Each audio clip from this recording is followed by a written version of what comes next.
Hello dear students, welcome back to my channel physics SPC. Moving charges and magnetism का एक question. Ionised hydrogen atoms and alpha particle with same momenta enter perpendicular to constant velocity. इस पे ध्यान दीजिए। Constant magnetic field B, the ratio of their radii of their path R H and alpha. तो ionised hydrogen atom, इसका मतलब है hydrogen में atom में एक ही इलेक्ट्रॉन होता है। अगर वो अभी आयनाइज कर दें उसको तो वो इलेक्ट्रॉन बाहर निकल गया। दैट मीन्स उसके न्यूक्लियस पर एक पॉजिटिव चार्ज है, Q बराबर प्लस का E, QH।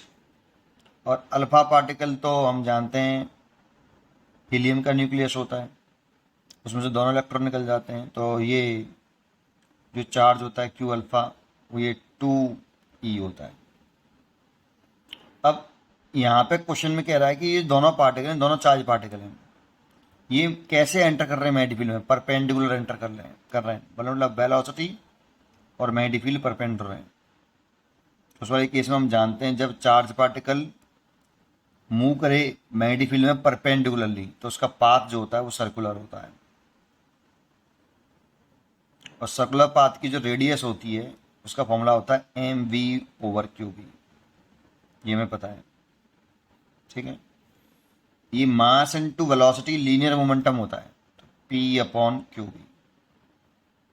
ये तो हम फॉर्मूला यूज करेंगे। ये तब यूज करते हैं जब वेलोसिटी और मैग्नेटिक फील्ड परपेंडिकुलर होते हैं और पाथ सर्कुलर होता है। इस वाले केस में पाथ सर्कुलर होता है। सर्कुलर पाथ की रेडियस R=mv/qb होती है। ये फॉर्मूला में याद होना चाहिए भाई, ठीक है। चलिए आइए आगे देखते हैं। तो रेडियस का क्वेश्चन में गिवन है, दोनों का जो मोमेंटम है ना वो सेम है। इसका भी P है और इसका भी C भी है। मैग्नेटिक फील्ड भी कांस्टेंट है, मैग्नेटिक फील्ड भी है और मैग्नेटिक फील्ड भी है।